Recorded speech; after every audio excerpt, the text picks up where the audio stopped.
Well, g'day. It is Ken Coulson here again at Creation Unfolding, and I have got Dr. Marcus Ross again with me today. Marcus, g'day. How you doing?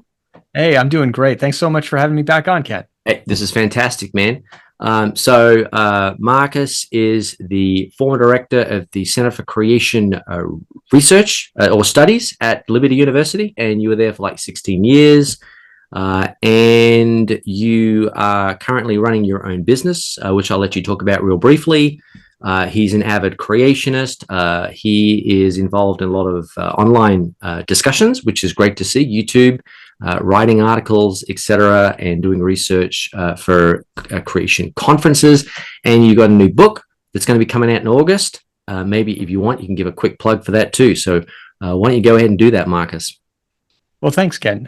So you mentioned I worked at Liberty University for 16 years. Yes, I was the director of the Center for Creation Studies there from 2017 to 2021. Since 2021, I've been running Cornerstone Educational Supply, which is a company my wife and I started to, as she puts it, we're the science stuff people. So, if you're a homeschooler and your curriculum says, go get some frogs, do some dissections, we got you covered with frogs. If it says get a rock kit or, get some chemicals for chemistry, that's what we do. So we specialize in homeschool stuff. And we also work with publishers and schools to create customized science kits to go along with online classes and things like that. And for the book that you mentioned, yes, just saw out on the internet that pre-orders are available now for Perspectives on the Historical Adam and Eve. This is published by B&H Press, part of their Perspectives series. And Perspectives on the Historical Adam and Eve is a debate within a book. It's got four authors. There's Kenton Sparks, who's arguing that we must understand Adam as a mythological individual. We have William Lane Craig, who we're going to be talking about today, saying that Genesis should be understood as a mytho-historical text, with Adam placed very deep in time. The third author is Andrew Loke, and he favors a recent genealogical Adam and Eve, somewhere between 10 and 50,000 years ago, but genealogical ancestors, not genetic ancestors for everyone. Might talk about some of the distinctions there too, since Bill Craig allows that possibility. And then me, representing a young Earth creation and recent Adam as the full progenitor for all humans of all time. So, it's really neat. We all get our opportunity to present our case, and then we respond to each of the other chapters and have a final rejoinder. And then the book is summed up with a chapter by Joshua Swamidas, who's also a genealogical Adam and Eve advocate. So, really looking forward to seeing that. The book's been a couple of years in the making. COVID slowed everything down, right? And but nonetheless, we even had a session at the last Evangelical Theological Society annual meeting, where the four authors presented their case, a bunch of other folks responded, and then we had a big Q&A, and you can find all those videos on William Lane Craig's channel of Reasonable Faith on YouTube. So he's got, I think, 4 videos or so of the whole session. It's a lot of time if people are interested in delving into this and seeing the perspectives spoken by their own advocates. Right. It's a great opportunity. Great. I'll just stick some links up there a bit later. Well, cool. So we're going to be talking about William Lane Craig's book, The Quest for the Historical Adam. So there it is. I figured you'd have the print copy. It's a big one. It's a big book. So this book is 550 pages, I believe. So it's about that big. Something like that, 550 pages. So it's a big book. It's an anthology here. And we both read it. We both looked at it. And today we're just going to talk about what we think about the book and some of the positives, because there are a lot of positives actually in the book, and some of the negatives, and how we look at this from a sort of a young age creationist perspective. So, Marcus, what do you think about some of the positive things of the book? What did you like about the book? I like that you start off with that, because one of the things that we do in the Perspectives book is, in our responses to each of them, I want to start off with positives. So, even though I don't agree with a mythological view or a mytho-historical view or genealogical view, trying to say, okay, what's in this that I find, worthy of praise. And for Bill Craig, I could mention a couple of things. One of the things that I note in that is He's one of the very, very few advocates of an ancient age of the earth that also recognizes the humanity of Neanderthals. And as we'll obviously discuss more in this, he places Adam very deep in time, 750,000 years ago, plus or minus, to accommodate a common ancestor between Homo sapiens on the one end and Neanderthals on the other, recognizing that there's so much cultural evidence for the Neanderthals' humanity and our own that the ancestor of the two of them must likewise be human. And so that's part of what's driving him to put Adam so deep in the past, is that, if you look at what Neanderthals are capable of doing and the evidences that they've left behind, and you conclude that they aren't human, well, there's a whole bunch of things that Homo sapiens did and left behind that you likewise can't affirm to be human. Yeah. And he looks at that and says, that's ridiculous. So affirming the humanity of Neanderthals is a big reason why he ends up placing Adam where he does. And in that case, it's kind of like, wow, welcome to where young Earth creationists have been for the better part of a century, actually. I remember reading George McCready Price's The New Geology from 1921, and he was talking about the Neanderthal burial in La Chapelle-aux-Saints, and said that it looks like this was a person who was buried there by their friends, right? So obviously, as a young Earth creationist, McCready Price is looking at this and he says, animals don't have friends in the same way. So he is writing about this over 100 years ago, right, and saying Neanderthals are human. And Bill Craig is saying the same. It's a very big distinction from, say, the reasons to believe perspective from Hugh Ross and Fuzz Rana, which says only Homo sapiens and only certain types of anatomically modern Homo sapiens are humans. Although everybody else, I think they've shifted their perspective now. I think they're thinking in terms that maybe Neanderthals are actually human. I think that's a recent development. I've talked with Fuzz Rana a little bit about this because we found ourselves at these meetings together, and he's still very reticent to put Neanderthals as humans. Oh, interesting. Okay. He's becoming more and more intrigued, at least by some of the genealogical Adam arguments. Yeah. But he's also really concerned that if you adopt those types of arguments from Josh Swamidass and Andrew Loke, that you have these people outside the garden that aren't human, yet look exactly like everybody else and behave like everybody else. They just don't have whatever the divine spark of the image of God happens to be. Right. So I think Reasons to Believe is in a tough spot right now, because as the evidence has accumulated for humanity and the Neanderthals, they're still trying to hold on to this only advanced Homo sapiens, maybe 130,000 years ago. So it's going to be interesting, I think, to see what happens. I don't think, honestly, that this classic old Earth position is going to be able to hold together. Yeah. I don't know what that's going to do for Reasons to Believe in the future, but I just don't see that they're going to be able to maintain that. Or if they maintain it, it's going to end with them, and the next generation is not going to adopt it. Right. Cool. So anyway, that's one thing that I commended Bill Craig in his book for, and his discussion of the evidence for advanced knowledge and thinking and planning for the Neanderthals was very comprehensive for a book of this type. He surveyed a lot. You could really tell he did his homework on this. So on the science end, that was something that I greatly appreciated.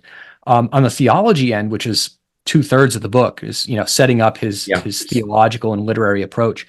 There's a lot of things to disagree with, but in terms of agreement, one of the things he really seemed to hammer home is that the young Earth creation hermeneutic has a lot going for it. But it's also his greatest fear that if it's correct, right, we're doomed in some way. But at least I appreciated the fact that he dealt fairly well with some creationist writings. He cited Jonathan Sarfati's commentary on Genesis 1-11 rather frequently, and he never really disparaged it at all. I was surprised to see that, because he also did cite some other young Earth creationists, primarily in theology, and he didn't like a lot of what they did. So, there's a couple of places where you kind of go, wow, okay, he appreciated some of the arguments made by young Earth creationists. He saw how our argument for a universal flood, for example, was far superior to Reasons to Believe. He really took Ross to task in some footnotes on that. And said, Sarfati just kind of demolished this. And that's probably a pretty apt description of how Sarfati does things. He wants to demolish, that argument. So, there were a couple of things in there that, you could at least kind of appreciate. Hey, he he recognizes some strength there. I thought that his evaluation of what myths are like and how to approach myth was actually pretty interesting. Even though I'm going to disagree with him about how we decide what Genesis is, his walkthrough of mythologies, the different types, and why we have to go for a family resemblances approach to understanding or identifying myth, I thought was really good, because a definitional approach to identifying myth is probably just going to end up with, lots of myths here, but like 16 myths still on the wrong side of the fence. Kind of like defining science can be really, really tricky. Yeah. And trying to make this hard line demarcation between what's science and what's not science, you always end up with some people on the wrong side. Mm-hmm. And his approach does a pretty good job of trying to avoid that when it comes to mythology. Yeah. Good. I what about you, Ken? What were some things that you appreciated? Yeah, I mean, as far as the theology side goes, I think I would agree. It's in the same way. I just think it's interesting that in recent years, more and more commentators are coming to agree that indeed the early chapters of Genesis should be read literally. I said I used the quotation marks literally there, but they should be read at a face value, in a face value perspective. And so I really appreciated that. And so, so he takes reasons to believe to task. It is reasons to believe, right? That's Hugh Ross's organization regarding the flood, that the young earth perspective, it's a superior perspective, clearly showing that it's a global flood. That we should be reading the text literally when it talks about vegetarianism for animals and for humans, a 6-day creation, everything that we've been reading in commentaries, writing in commentaries, in books, he seems to be affirming. So I really like that. And the other thing that I liked as well was, although he is opting for a mytho-history view, he does take to task the idea of parallelomania, which is where a lot of authors, and there were a lot of theologians or writers, are trying to take a story or an account or a myth from the ancient Near East and to marry it up perfectly with the accounts that we find in Genesis 1 to 11. And he's saying you just can't do that. Essentially, these big stories, these big accounts that you find in the ancient Near East, they're just not there in the text. So he does want to say that there are aspects of myth in the text, but there is no one-to-one equivalency. You just can't do that. And he takes to task, for example, the whole solid dome perspective that you'll find in the writings of Denis Lamoureux, who's a theistic evolutionist, and even in John Walton talks about the solid dome. So what they're doing there is they're taking the ancient Near Eastern account, and it's a one-to-one. Well, of course, that's exactly what the Bible is talking about in Genesis 1. And he takes that to task and says, no, that's actually not the case. The genre, although mytho-history is very, very different, he says it's categorically different than that of the ancient Near East. So I really appreciated that as well. And of course, ultimately, his perspective, although he seems to equivocate about the historicity of Adam, eventually he gets there. And he says, yes, we have to have an historical Adam. And in fact, he goes on to say that without an historical Adam, essentially, you don't have a Christian faith. He's very clear to say that. So I really appreciated that. So lots of good things. And I think that as a general resource, I think this would be a great book to have. Now, of course, there are lots of things that we disagree with. So I think there's probably two major prongs, if you like, that we can look at here. And one would be the mytho-history idea, because that's kind of his main thesis. And then the other would be the science regarding who Adam exactly it was. So tell us, what did you think then about the mytho-history idea? Yeah, well, I like the way that you put that, Craig's reading of Genesis 1 through 11, and in particular, the narratives. So we'll set aside the genealogies for a minute, because the genealogies are what he thinks provides us with a scaffold that connects these these mytho-historical narratives to some form of history. But I think it's perceptive to see that he reads the text and says, yeah, it's depicting Adam and Eve as being made, by God from the dust of the earth and from the rib, that there's a talking snake, and all that, right? He reads that and says that's what it's talking about. It's not some analogy to something else or anything like that. But then he backs away from saying, but this is what it means, right? It doesn't actually mean that there was a talking snake. There couldn't have been cherubim. The flood couldn't have been actually global. Right. So even though it's described in these ways, it's been mythologized in some way, or the myths have been arranged into a historical sequence to get us from deep uncharted history to Abram. So yeah, I found that quite interesting, that basically he takes the text to say what it says, and then as others have done, now the question is, well, what's the genre? And if we can move the genre out of something that is trying to communicate actual historical details of any kind, trying to convey a fuller history of what's going on, rather than something that is mythic, or at least primarily mythic. So you see that with like John Walton, where he says, yeah, the days of Genesis are talking about, actual days in Genesis 1. There's no getting around that at all. But Genesis 1 as a document isn't talking about, physical construction of the world at all. It's right. It's divine, cosmic, temple construction. And so it doesn't matter if the days mean day, because the whole thing doesn't talk about time, right? So in a sense, Craig's trying to do a similar kind of maneuver, where he says, yeah, the narratives are telling us what seems to be both on their surface and as we get deeper down, yeah, that they're well interconnected. But don't worry, it's not history. Because if it was history, we'd be in the young earth camp and then we're doomed. Because their hermeneutics are fine, but their science is deplorable, so we can't go there. And listeners might think, oh, you're amping this up, Marcus. It's like, no, in the book, on multiple occasions, he says terrifying. He uses the word terrifying. Terrified. Yes, we have to. Lest we have to defer to the terrifying reality that the young Earth creationist hermeneutic is right. Yeah, and I mean that's like page 12. It's right up at the beginning when he sets up kind of this construction of a couple of boxes of how do we, as Orthodox Christians, what options do we have? And there's like, the science is right, and we have to adjust the text, or some other thing. The text is right, we have to adjust how we understand the science in various ways, or what have you. So, yeah, when it comes to his approach to mytho-history, he goes through this big long discussion of what myth is and how we identify it, and that's a really tough thing to do, because myths are a category that we have applied this word to things that are tremendously disparate from one another. From Greek, which is where we get the word mythos, we get it from Greek. So we think of the Greek pantheon, we add in the Romans, we think about the Babylonians, Sumerians, etc.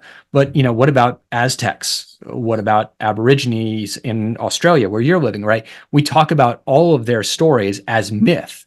And that means that we've got a word that is describing like everybody's kind of quasi origins and gods and deities stuff. Right. And so that's why I said you can't probably create a definition that's going to draw a firm line and say this is myth and this isn't, unless you take a real classicist approach and say the only myths are the Greek, and ancient world ones that we started with over here. Right. And even then you're probably going to have problems. Yeah. So he goes through and talks about lots of that stuff and oral traditions and whatnot, and then says, okay, we're going to identify myth using a series of family resemblances. And we're going to pick 10 things that myths typically do. And anything that we're going to call a myth has got to have some number of these. He never says kind of like how many you need. It's clear that you need a majority, but do you need like 7 or 8 or 9 or 10? Well, it's not going to be 10, because he's going to rule out one of them for Genesis as a whole anyway. His ninth category is that the deities and nature correspond to one another, right? So you have a correspondence between the deities and nature, like the sun god is the sun and the sun is the sun god. Now, because the Jewish religion and the Old Testament provides us with an understanding that God is beyond the created order, that he is the author and creator of absolutely everything. There isn't a correspondence between God and the natural world in that way. You don't look up at the sun and say, I'm seeing God. No, no, no. So right off the bat, of the 10 family resemblances, there's one that goes away.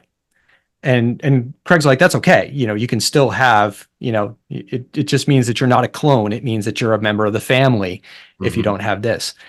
But then I don't know about you, but I found that the remaining 9 ran into some problems. Yeah.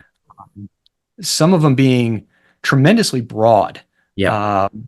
So broad as to like, yeah, myths are these things, but so are so many other things that this doesn't really help us narrow our focus very much. So, for example, his very first one is myths are narratives. Right. Okay. And that's a true statement. I'm not going to say myths aren't narratives. Right.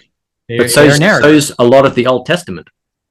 Right. And so we have narratives that are historical narratives. We have narratives that are parables. We have narratives that are visions, where sequences of time are elapsing in the vision, right? So Daniel has a vision, but it's a narrative through it.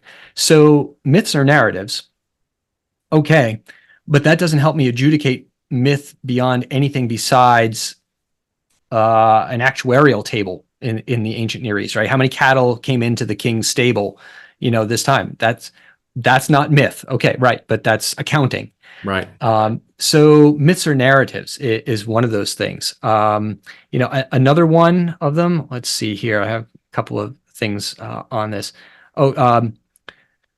Myths are sacred for the society that embraces them. Okay, yep, I can hold to that. That certainly makes sense. But number 4 is almost kind of redundant. Myths are objects of belief by members of the societies that embrace them. So they're sacred and objects of belief. Those are really close together.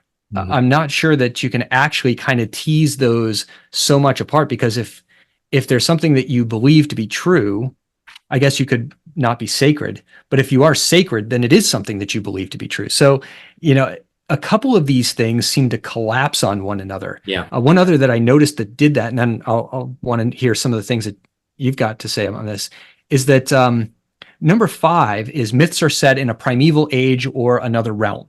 Another realm usually meaning like the realm of the gods, right, in their heavenly system or in the earth beneath. Yeah. Or so they're either set way back in time, some primeval age, or they're in this divine realm. But his number 7 says that myths seek to anchor realities of the present world in a primordial time. So why do we have myths are set in a primeval age or another realm if they're also seeking to anchor things in that primordial time? So we end up with these a couple of these 10, and I'm not sure that we really end up with 10 out of it. 10's a good, it's a good Western number to have. It's a nice base 10 metric system type of thing. And I suppose if you had like 6 or 7, people would wonder why. I mean, we're always going to wonder why. But again, 10's one of those kind of convenient numbers. And in the end, I'm not sure that we really have 10 independent criteria. And we have some things that I just don't think really adjudicate well myth versus non-myth. We do have a couple that do, and we'll get to that. But I want to hear some of the things that you think about this list of 10. Yeah, well, exactly the same. I mean, I just looked through the list, and a lot of the things in the list, for example, myth are stories in which the deities are important characters. You could look throughout the Old Testament, and there'll be a number of narrative accounts where the deity, God, is an important person. So again, there's a very broad category, and because of its broadness, it really, in the areas of science, it's so broad. It would not exist in the areas of science. You'd cut it out. It's too broad. It doesn't work. And in fact, when you look through the list, I think the only 2 that I thought were sort of relevant were number 7, and that is that the myths seek to anchor present realities such as the world, mankind, natural phenomena, cultural practices, and revealing cult in primordial time. I mean, and you see that in a lot of myths. They're talking about creation accounts. But again, if you're going to apply that to Genesis 1, but Genesis 1 is actually really the beginning of a larger story, which is the Bible as a whole, then you really can't do that. So the Bible has three parts. It has a beginning, it has a middle, and it has an end. And the end is the end of the world. And the middle part of the Bible is the story of redemption. Well, it makes sense that it's going to have a beginning.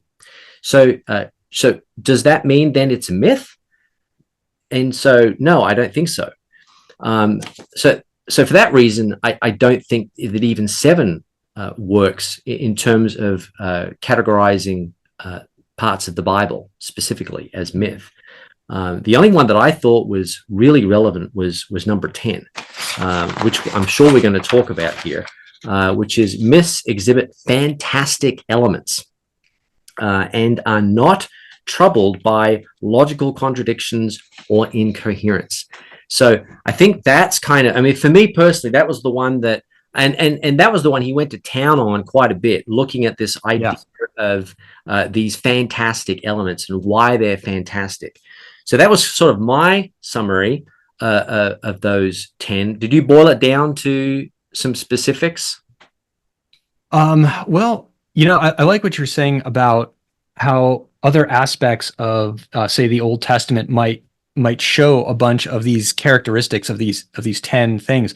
I think about the account of Abraham when he meets with God, when the 3 visitors come, right, and God comes to meet with Abram, and deity plays an important point there, right? I mean, God is coming to meet with Abraham, so deities play important parts in the narrative. Well, of course it does, and Abram is definitely a historic person, right? The Bible is portraying him as historical, living only a few hundred years before the Israelites are marching around the Sinai wilderness and the like. So this one might not be set in a primeval age or another realm. It's not that deep in time, although it is still somewhat displaced from the Israelites that are hearing the story and being reminded, whether they had oral traditions or whatever. At this point, we're talking 500 years later. So that's a good bit of time. And I kind of wonder, in a story like Abram, how many of these 10 actually get checked off there? And I'd say probably be at least half a dozen. Yeah. Almost certainly that. And then you'd say, well, okay, maybe it's not primordial time, but are there fantastic elements? Gee, I don't know. God showing up in a humanoid form to speak with Abram. And Bill Craig certainly considers God expressing himself in a humanoid form in Genesis 2 and 3 to be completely fantastical and ridiculous. Mm-hmm. The sort of thing that was patently absurd. Right. And yet, we have theophanies later on, and he's okay with those. And while we were at the ETS debate, somebody brought this up and was asking him, why isn't this just a theophany? And he kind of went off on I think he thought that it was the second person of the Trinity. He's like, Jesus only incarnated once. It's not twice. But the bigger question is, I think what he answered towards this was, there was nobody there to see him if he incarnates before Adam is made. So it's pointless for God to incarnate himself. Well, hold on. God is about to actually make Adam. And so why not, right? It's not patently absurd. The church has, throughout history, has not considered this patently absurd. So when it comes to these fantastic elements that you brought up here, a lot of it seems to boil down to Craig's own personal incredulity. Mm-hmm. This just reads to me, quite honestly, as a 21st century Western modern, right? As being ridiculous. Yeah, and there's no way we know better. Obviously, palpably false. He says. Yes, another tough quote. And he says it over and over again. I mean, he's fully committed that this is palpably false. Right. And it could be palpably false to us as moderns, and he's okay with calling it that. Right. And he says that our certainty that it is fantastic would be even greater if the original readers thought that it was palpably false. But it's not a requirement. right? And so really what this comes down to is Craig's own judgment call that things like a cherubim stationed at the entrance of the garden, that a snake that seems to have been tampered with somehow and is talking, a global flood, creation in 6 days, all these things that you mentioned, like you're reading the text and Craig Vegetarianism. says, sure, Yeah. that's a good way to read it, but it's ridiculous. Right. And they would have known that. And so they would have never believed that it was actually the way that history played out. Right. And boy, that to me seems like really putting words in other people's mouths. Yeah. And it's interesting. You brought up an interesting point there, that the way that Craig views it is that the authors and he does remember, he takes sort of a coy view of the documentary hypothesis. So he talks about P and J and things like that. So he uses the plural authors for those early chapters of Genesis. So he's saying that the authors themselves, when they were writing these myths down, that they themselves didn't actually believe in the myths. And because they themselves didn't believe in myths, then we shouldn't either. In other words, we should look at the account, a creation in 6 days, a global flood, and we should be able to say, well, of course, that's a fantastic element. It's obviously palpably false. And therefore, that's the cue, right, for us to step in and say, that's actually, we're not meant to believe that part. We're not meant to take that literally. Mm-hmm. And I'm like you said, this is a whole canon within a canon, right? Who becomes the authority determining, where in the text the author wants us to believe something, and where in the text the author actually, he's sort of giving us a clue so that we don't actually believe what the text is saying. And the clues that he gives us are things that are palpably false. I mean, it's interesting that you mentioned that, because I hadn't thought about the canon within a canon issue in Genesis. It is actually something that I bring up in my response to him in the forthcoming book when we look at the New Testament, because as he goes through and looks at the different passages of the New Testament that speak directly to Adam or allude to him, he establishes this very kind of convoluted method of trying to determine whether or not they are asserting Adam's historicity or simply using the text illustratively. So he's got this, what he calls assertorical versus illustrative approach to the text. Hans Matawemi, in a previous discussion session on this book at ETS back in 2022 or 21, I think put it rather nicely, saying that this was he kind of makes the New Testament authors schizophrenic in the way that they read Genesis. And that you've got to start parsing out now. Well, yes, they mention Adam, but are they mentioning him as simply a literary individual? Or are they making a claim about his historicity? And it's like, yes. Yeah. Who gets to determine? There's no need to bifurcate here. This is not two sides of a coin. One can make an illustrative use of a real individual, and you don't have to make a specific claim of their historicity in order to make that illustrative use. Mm-hmm. So, it's kind of like you're asking them to do what? Do the sort of thing that biblical scholars have to do all the time and back up what they're saying, in a certain way and nuance it. The Old Testament writers, the New Testament writers simply aren't interested in doing that type of thing. Yeah. And so if Paul is talking about Adam in 1 Corinthians and he's also talking about it in 1 Timothy, you can probably assume that if he's historical in 1 Corinthians 15, then whether or not he's using Adam as an illustrative example for Timothy in 1 Timothy, he still thinks that Adam is historical. You don't split these verses out. You look across what Paul has written and go, yeah, Paul believed in a historical Adam. So why start trying to tease these into a thing? So I think it's neat that you mentioned that these fantastic elements are a similar way in which Craig can make a canon within a canon in the Old Testament. Right. And when he's been asked very directly what parts of the narratives of Genesis 1 through 11 are historical and what parts are mythological, he says you can't tell. He refers to it as being like creamer put into coffee. Mm-hmm. And so you can't get it out. It's all jumbled together.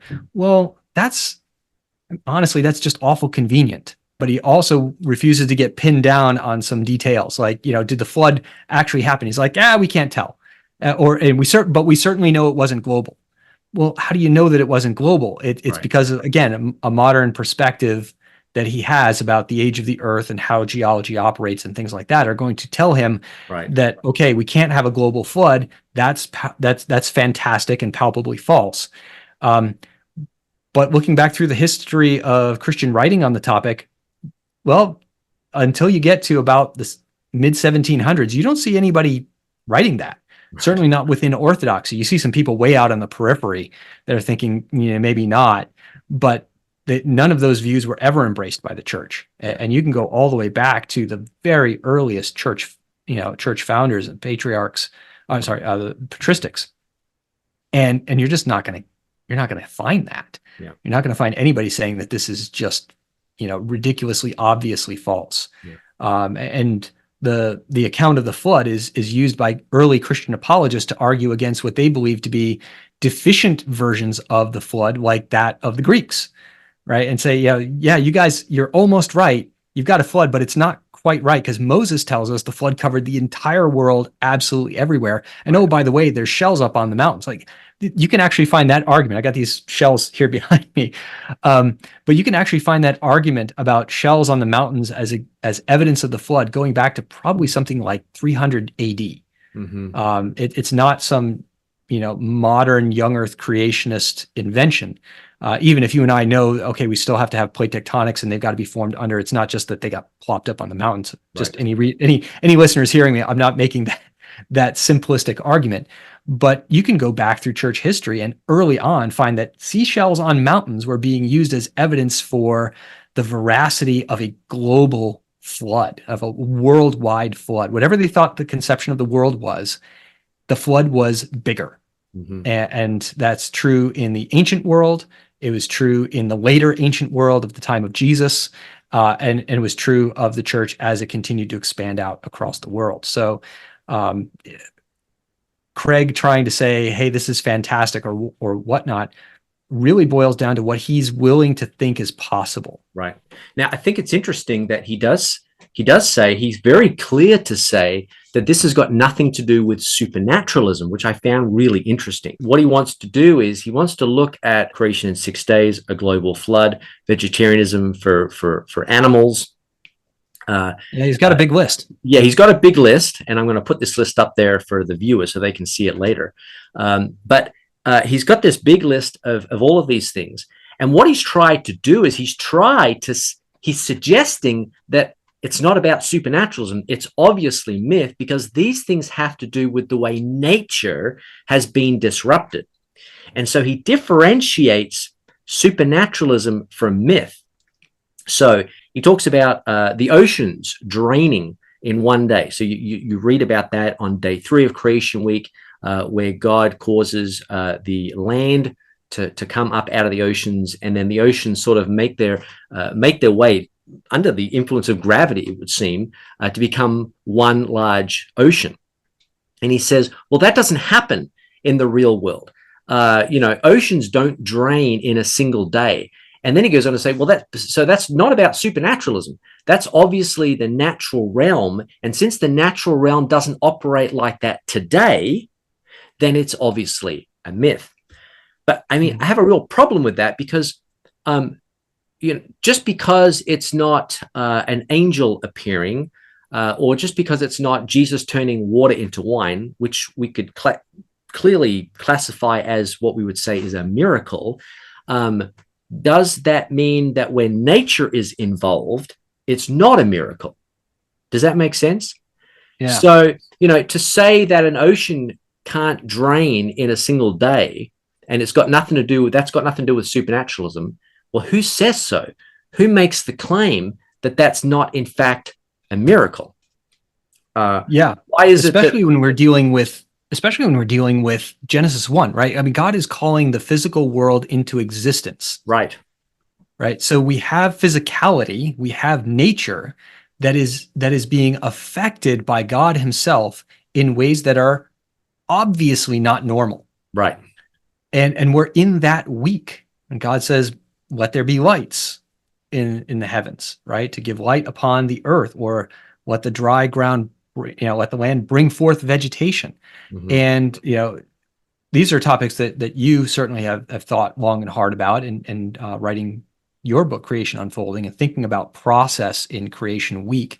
But all of us in creation recognize, like, there's unusual things going on that are a cooperation of the natural under the direction of the supernatural. Right. And how exactly it works out, we don't really know and understand, because the supernatural is so heavily involved that we can't rely on just nature operating the way that it normally does. When God says, I want organisms to fill the land. Right. And then there are, right? Yeah. That's not a natural situation, even though it is things that are themselves natural. As soon as they show up, they're part of nature. Right. And so I found it really interesting, right? We've got this multi-100-page book, and Craig really never spends any time in Genesis 1.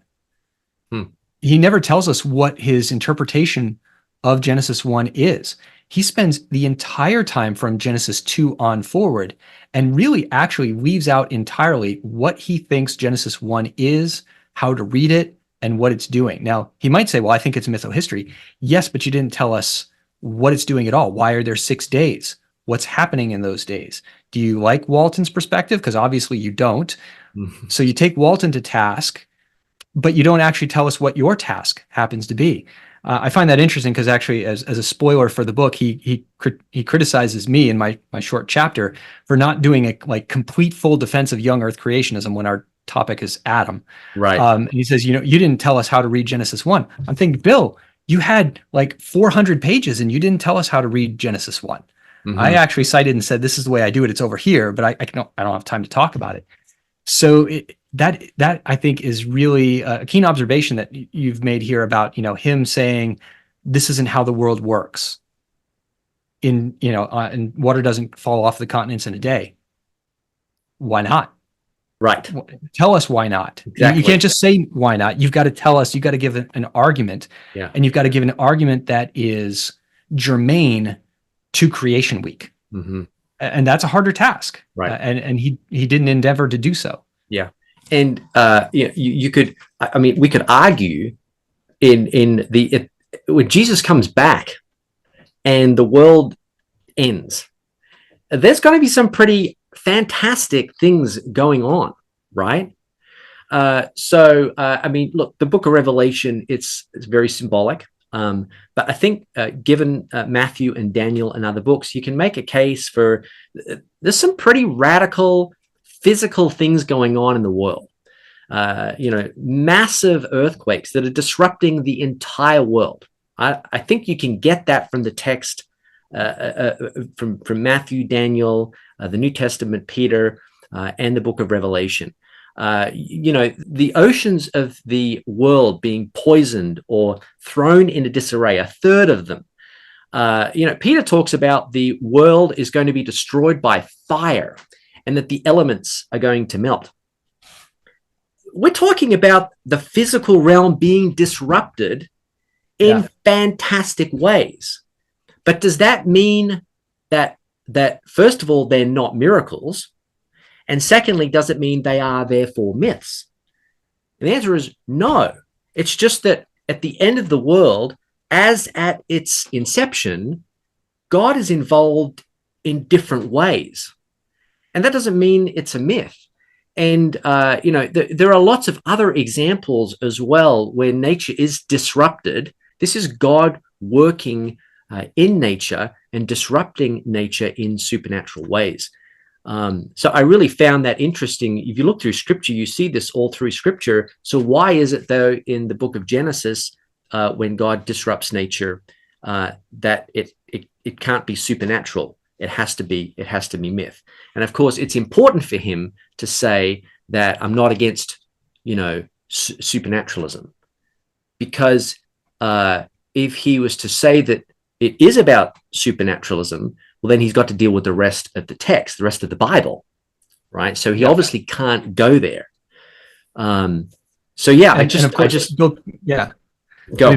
Craig has been a tremendous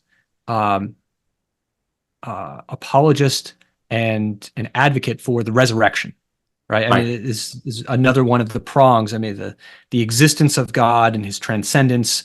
It's one of his main bailiwicks. The resurrection of Christ, the evidence for the supernatural aspect of the divine man of Jesus Christ, right? So yeah, we recognize that Bill Craig is not anti-supernaturalist by any stretch, Right. and yet when it comes to this aspect of the text, it is kind of it's almost for some aspects it's an anaphylactic reaction. I mean, whenever he talks about God wandering around as this humanoid deity, I mean, I worry a little bit sometimes about the way that he speaks about the holy text, because it's very, very dismissive at times. Right. The things that he thinks are palpably false, you sure know about it, and he talks about them so casually. That sets me a little bit on edge whenever you're speaking about God, especially when you're speaking about God himself, talking about himself in the Bible. Right. And I think that we see something like this push against that humanoid deity wandering around in the garden, right? Gathering clay and making a man, and how silly that all is. When God is this transcendent creator in Genesis 1, I think that Bill Craig, in his lifelong strong defense of the transcendent God who is the creator of all the world, has worked himself into a difficult position of recognizing God's immanence. God is so transcendent and so other from us that the idea that he would condescend to come down here and take on a form that we could interact with, or Adam and Eve could interact with and converse with, in his mind is so perverse. And that's not a biblical teaching. That's not a biblical teaching. That is overemphasizing a certain attribute of God to the point that you have lost a little sight of another attribute of God, right? We worship a God that is transcendent, but we love him so much the more because he is immanent. So immanent that a part of the Trinity came down to actually incarnate itself and walk among us and know our pain and know our sorrows, so that we might be delivered from all of those and be reconciled. And it's not just the second person of the Trinity who is willing to do that. What it seems like from the pages of the Old Testament is that God the Father, or through the Spirit, and the Spirit of God is a strange character in the Old Testament. It's not always clear or the angel of the Lord, I should say. It's not always clear who that is. Sometimes it's an angel, sometimes it's definitely God. Don't always know. But you think of the angel of the Lord that comes and visits Gideon, and there's a very clear connections that could be the God, the Holy Father. It could be an angel, but there's some reasons to think otherwise. Certainly the events involving Abram and whatnot. So God manifested himself in a way that Moses could see some aspect of him on Mount Sinai. Yeah. So that is the immanence that I think Bill Craig is kicking hard against when he looks at Genesis 2. And it's so strange. For his sake, I think he needs to be more careful. Yeah. Yeah. So strange. All right. So, I mean, this is great. We've talked a lot about this, the mytho-history.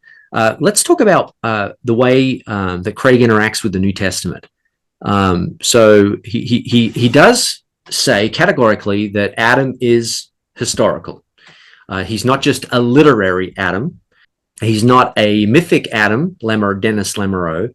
He does categorically say that Adam is historical, but it seems like he's very tentative on that approach. So what did you think about what he had to say there? Yeah. So we talked about the assertorical, the Adam is a real person texts versus the illustrative Adam's just an individual in a story, like we might talk about, somebody from Tolkien, for example, right? We might talk about hobbits and whatever. When it comes down to it, there are only 3 passages that Craig thinks actually commit us to a historical Adam.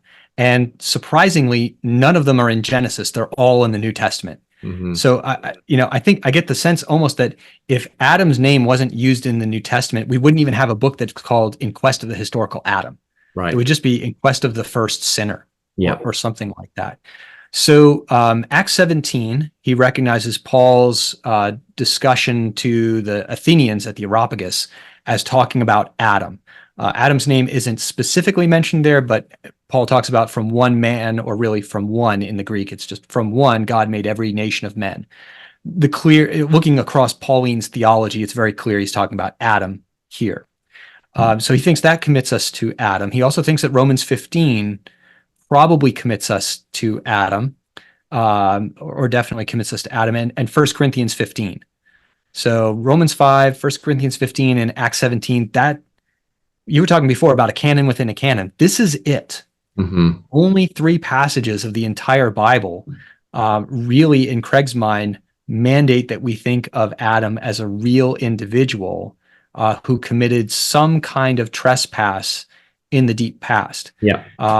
But don't think of him as living in the garden. Of Adam, he says, is just could just have been this illustrative Adam. I'm sorry, I didn't quite catch that. Even Jesus's mention of Adam, when Jesus is talking about Adam and marriage, Craig's saying that Jesus could have just been using Adam there illustratively. Jesus wasn't committing himself to a historical Adam in that text, which I found fascinating. Yeah, that when Jesus says, don't you remember that from the beginning God made them male and female? So, he pulls from the first verse of Genesis 1, then he pulls from verse 28, I think, or something like that, with the male and female.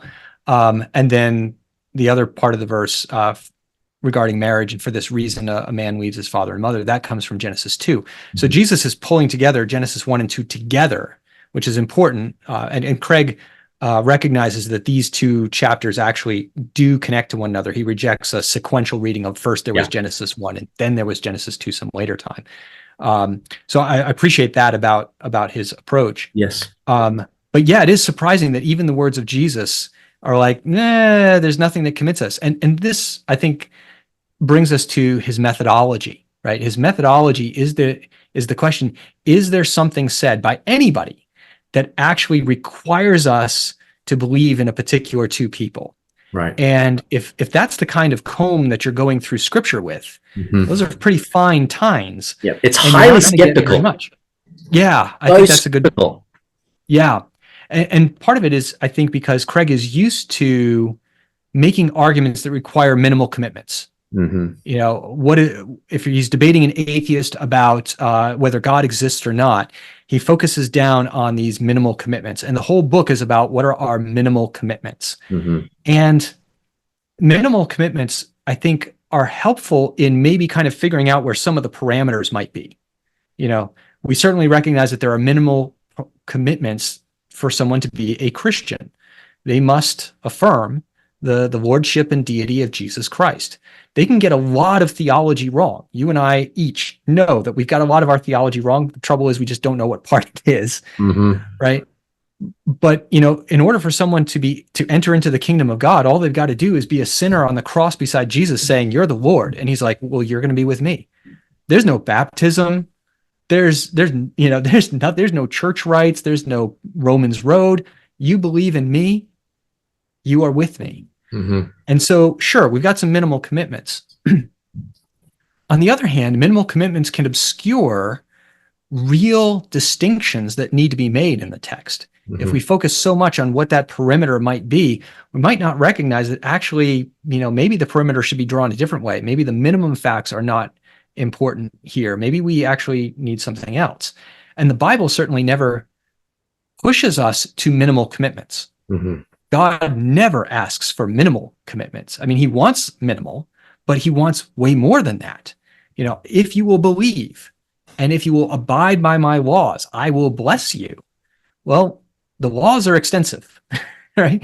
This is a big commitment to being with God. And in the New Testament, the commitment is to believe in Jesus Christ, even to the point of death and suffering. Something we Westerners don't often like to think about too much, but that's maximal commitment. And so I think that some of these types of arguments that Craig makes in order to figure out what's the minimum that we need to believe miss what God really wants us to do with it. Yeah, absolutely. So, Yeah. So, all right. So the historical Adam. What do you think about what he had to say regarding those three texts? Well, in the regards to those three texts, I'm in full agreement that yes, I think Romans 5 absolutely commits us to historical Adam. The singular actions in time and space made by one man are, affect everything downstream in time Mm-hmm. and are remedied by the actions of one righteous man, Jesus Mm-hmm. Christ, who is in that same time stream, right? Mm-hmm. Just further down, he fixes that. And you've got to have both of them within the same space-time situation. Mm-hmm. You can't have Adam outside of time affecting us. Right. There's no way that can work. There's no mythology that penetrates into the real world in Christian theology. And he makes that clear. That's his distinction, right? That's the way that's the sort of like you say, the minimal commitment. That's the absolute way of showing that indeed Adam is historical. Yeah, and so we see the same thing in 1 Corinthians 15, right? From one man, we get death and physical death that's talked about in 1 Corinthians, because it's all about our death that is reversed by resurrection, and not just spiritual resurrection, but the whole body resurrection. So there's a really strong connection between Adam's physical death and our physical life and rising again to new bodies in Christ. That I think actually is missed a bit on this, because Craig is already committed to the physical death of lots of other things, including potentially other members of the same species that Adam is made into in some way. Mm-hmm. And maybe we can talk about the science end of who and what that situation looks like. But I think that Craig's got three good arguments there. But he also misses the richness, I think, of the New Testament, with so many other mentions of Adam that don't have to be spliced out this way, right, and so many other allusions to Adam that are made. One theologian referred to the book of Luke in saying that Adam is kind of like the unspoken organizing principle of the Gospel of Luke. Mm-hmm. And one way that you can see that is you go through Luke's genealogy, right? And it starts with Jesus, it goes all the way through absolutely everybody, and ends with Adam, the Son of God, right? And that's important because Jesus is going to lay claim to being the Son of God. So he transfers this all the way down to Adam, who is the Son of God. And interestingly, Craig doesn't use that as an example of committing us to a historical Adam. That's not in there. I really think it should be. But then think about how Luke gets organized. What happens after we hear Adam, the Son of God, is that Jesus then goes into the wilderness, fasts for 40 days and 40 nights, and is then tempted by Satan in the wilderness. So when you think about that in context of Genesis 1-3, Adam is created, and then he is in the garden, a place of plenty and ample provision. And he has a wife, and they're tempted by Satan, and they fail. Jesus goes off into the wilderness. There's no provision. There's no nothing. He's got no food. He's got no water. And at that point of absolute solitude and loneliness and lack of physical care, Satan comes in and tempts him, and he bests Satan, right? So this is one way that we can see how Paul's theology in Luke is affecting even the organization and how Luke is telling these stories. That I'm going to put the genealogy of Jesus in such a way that it follows his temptation and shows that he is the better one than Adam. Absolutely. Without ever coming out and saying it, right? I only read this in commentaries. They're like, oh my goodness, this is brilliant. These people, who read the Bible all the time and learn from it. So, those are some things where I think, Craig really could have added a lot more by not parsing out this whole assertorical versus illustrative sort of thing. Yeah. And I think, I think it's important as well to note that the New Testament authors would never have been thinking that way. I think that kind of blew my mind as I'm reading through Craig's passing out of these different ways of looking at Adam.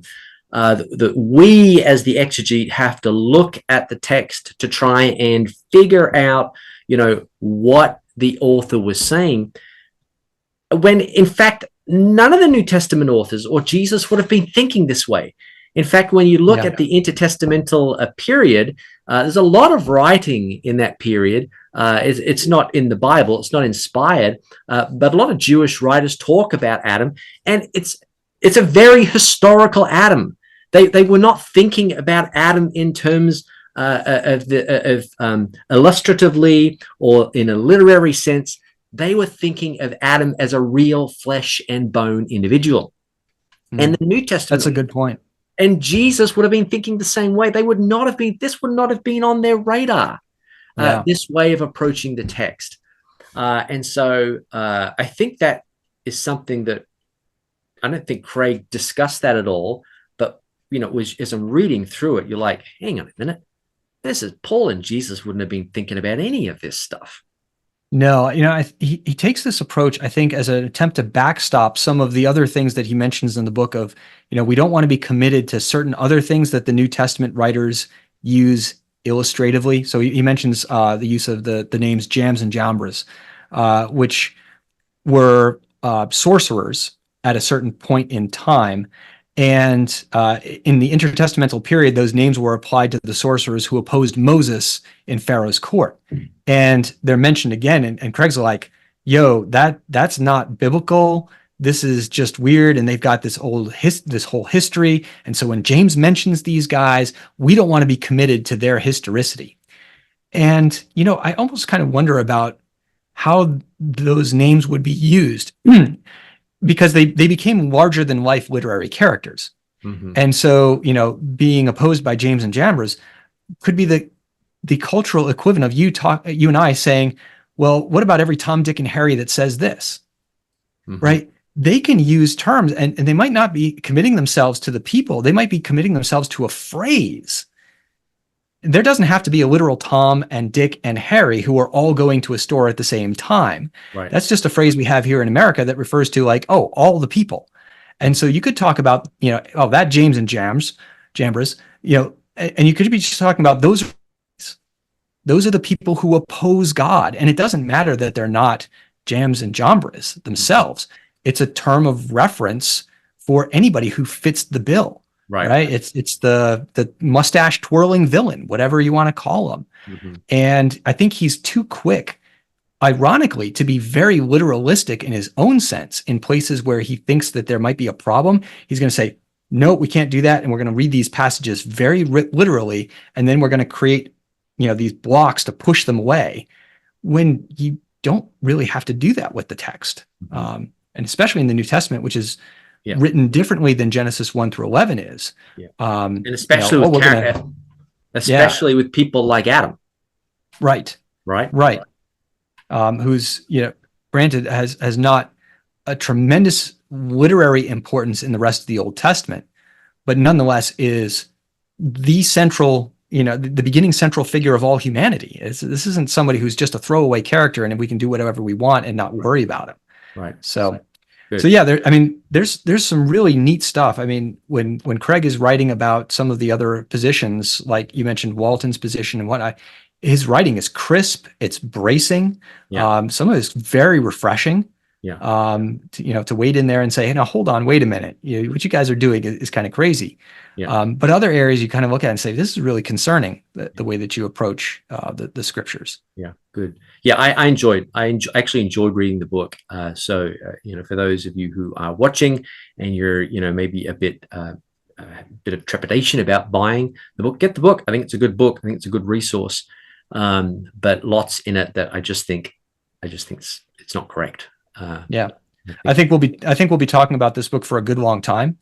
Bill Craig has done so much work and so much effort to put it out there that especially for the older creationists and some of the theistic evolutionists, this is one that they are going to be responding to and quoting and working with for a long time. So for those of us who are young earth creationists and might say, yeah, but I don't want to read that. Well, yeah, but it's good to know what other people are saying. it's good to know what the other viewpoints are, because the ground is quickly shifting, as we talked about. Oh yeah. With some other things. When it comes to Adam, this whole thing is just a big level playing field of sand, and everybody's trying to stake out some positions. Yeah, this is a really important time right now in theology when it comes to the historicity of Adam, which is unfortunately seems to be going by the wayside, which is absolutely insanity when you think about it. Okay, so look, we are going to do the second part of the book next time that we meet for the audience out there. So we're out of time right now. So any concluding remarks, Marcus, anything you want to say before we wrap it up here? Well, I would say that, for those who are really interested in historical Adam issues, certainly the book that's coming out in August, Perspectives on the Historical Adam and Eve, will be a great resource, because it's a lot of fresh perspectives, new ideas, like Bill Craig's view, Andrew Loke's view, the mythological view of Kenton Sparks, and it's very digestible, right? It's one book, everybody's got a few things. So look forward to that. You can pre-order that already through Amazon, Barnes and Noble, christianbook.com. Go to christianbook.com, right? Give your money to a Christian organization as they sell books. So that's a great way to do it. Take a look at some YouTube videos and be willing to listen to the people who present their own case. And certainly thanks to your audience for coming here to listen to us chat about it and hear our perspectives. Good. Yeah, been very interesting. All right. Well, Marcus, again, thanks again. I appreciate that. We'll see you soon. So that's all from me. Ken Coulson here again, Creation Unfolding. Again, look, pound that like button if you thought that this was in any way interesting or helpful to you. And once again, there is a link in the description for PayPal. If you wanted to give, that'd be great too. And we will see you next time. Thanks and goodbye.